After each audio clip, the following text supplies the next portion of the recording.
11 জন ঢাকা শাহজালাল আন্তর্জাতিক বিমানবন্দর থেকে তুরস্কের উদ্দেশ্যে রওনা হওয়া 30 বাংলাদেশিকে তুরস্ক ইমিগ্রেশন থেকে ফেরত পাঠানো হয়। এয়ারলাইন্সটি ছিল টার্কিশ এয়ারলাইন্সের TK-713 ফ্লাইট। প্রথম দেখায় মনে হতে পারে যাত্রীদের হয়তো কোনো ভুল কাগজ ছিল, কিন্তু গভীর তদন্তে বেরিয়ে আসে এক ভয়ঙ্কর চিত্র।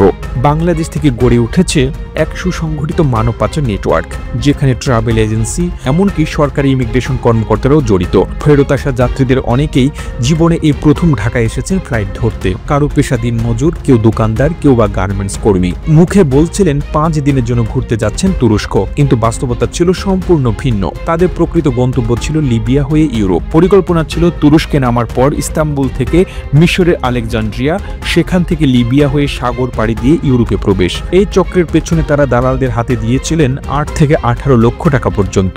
দলটির ফ্লাইটের আগে ঢাকার পল্টনের একটি হোটেলে 3 দিনে প্রশিক্ষণ দেওয়া হয়, যেখানে শেখানো হয় কিভাবে মিশর ও লিবিয়ার ডকুমেন্ট লুকিয়ে রাখতে হবে এবং ইমিগ্রেশনে শুধু তুর্কি ট্যুরিস্ট পরিচয় দিতে হবে।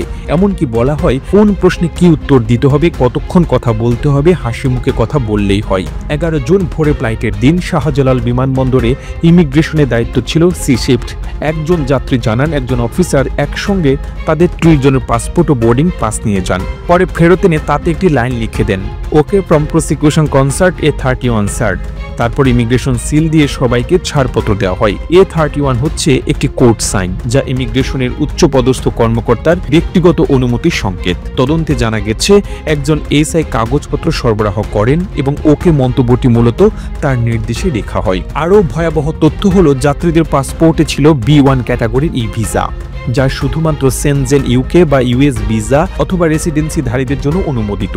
অথচ এই যাত্রীদের মধ্যে কেউই সে যোগ্যতা রাখেন না। শুধু তাই নয়, তাদের হাতে ছিল মিশরের বোর্ডিং পাস, যা তারা ঢাকাতেই পেয়েছিলেন দালালদের কাছ থেকে। তুরস্কে পৌঁছানোর পর ইমিগ্রেশন না করে তারা বিমানবন্দরে ঘোরাঘুরি করছিলেন। তখনই সন্দেহ হয় পুলিশের। এক পর্যায়ে জেরা করা হলে বেরিয়ে আসে তাদের ভুয়া ভিসার তথ্য। তুরস্কের পুলিশ তাদের 24 ঘন্টা আটক রাখে, তারপর ফেরত পাঠিয়ে দেয় বাংলাদেশে। ঘটনার সময় শাহজালাল বিমানবন্দরে ছিল ভিআইপি মুভমেন্ট, ফলে এনএসআই কর্তৃপক্ষ তথ্য পাওয়ার পরেও প্রসিকিউশন অফিসার জরুরি পদক্ষেপ নিতে পারেননি। এরপর তদন্ত শুরু হয় এবং জানা যায় এই যাত্রীরা সবাই আলাদা আলাদা দালালের মাধ্যমে এসেছে। কেউ এসেছে গাজীপুর, কেউ কুমিল্লা, কেউ বা রংপুর থেকে।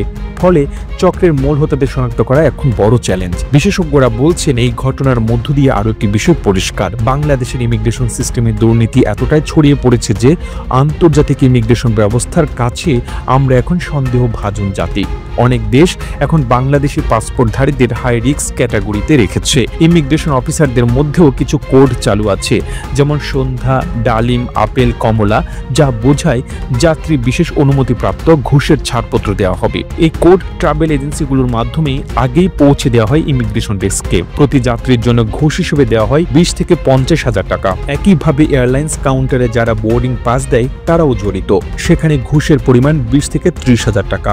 এসব লেনদেন হয় গোপনে, কিছু ক্ষেত্রে মোবাইল বিকাশ বা নগদেও। বিশ্লেষকদের মতে এই পরিস্থিতি যদি চলতে থাকে তাহলে আন্তর্জাতিক পর্যায়ে বাংলাদেশের পাসপোর্ট আরো দুর্বল হয়ে পড়বে। ইউরোপ বা আমেরিকা তো দূরের কথা, ভবিষ্যতে নেপাল, শ্রীলঙ্কা বা থাইল্যান্ডও যেতে পারা কঠিন হয়ে পড়বে। এই 30 জন যাত্রী যারা ফিরেছেন তারা কেউই সন্ত্রাসী নয়, তারা চেয়েছিল শুধু জীবনের একটা সুযোগ, দারিদ্র্যের গণ্ডি পেরিয়ে নতুন এক দিগন্তে পৌঁছাতে। কিন্তু ভুল রাস্তা, প্রতারণা, দালালের ফাঁদ আর দুর্নীতিগ্রস্ত ব্যবস্থাপনা তাদের স্বপ্নকে করে দিয়েছে ধ্বংস। কেউ কেউ বলছে যদি ঢুকতে পারতাম জীবন বদলে যেত। কিন্তু তুরস্কের ইমিগ্রেশনে দাঁড়িয়ে তাদের মনে হয়েছে গেম ওভার নয়, এটি ছিল গেম ডিসমিসড। প্রতিবেদনটি তৈরিতে তথ্য ও উপাত্তের সাহায্য নেওয়া হয়েছে দূরবীন নিউজ নামক ফেসবুক পেজ থেকে। আর এতক্ষণ আপনারা সঙ্গে ছিলেন বিশ্ব বাংলার। সেই সঙ্গে আপনি বাংলাদেশের কোন জেলা থেকে এই ভিডিওটি দেখছেন আমাদের কমেন্ট করে জানান। আমরা পরবর্তী ভিডিওতে আপনাকে ধন্যবাদ জানাতে ভুলব না। এতক্ষণ বিশ্ব বাংলার সাথে থাকার জন্য অসংখ্য ধন্যবাদ।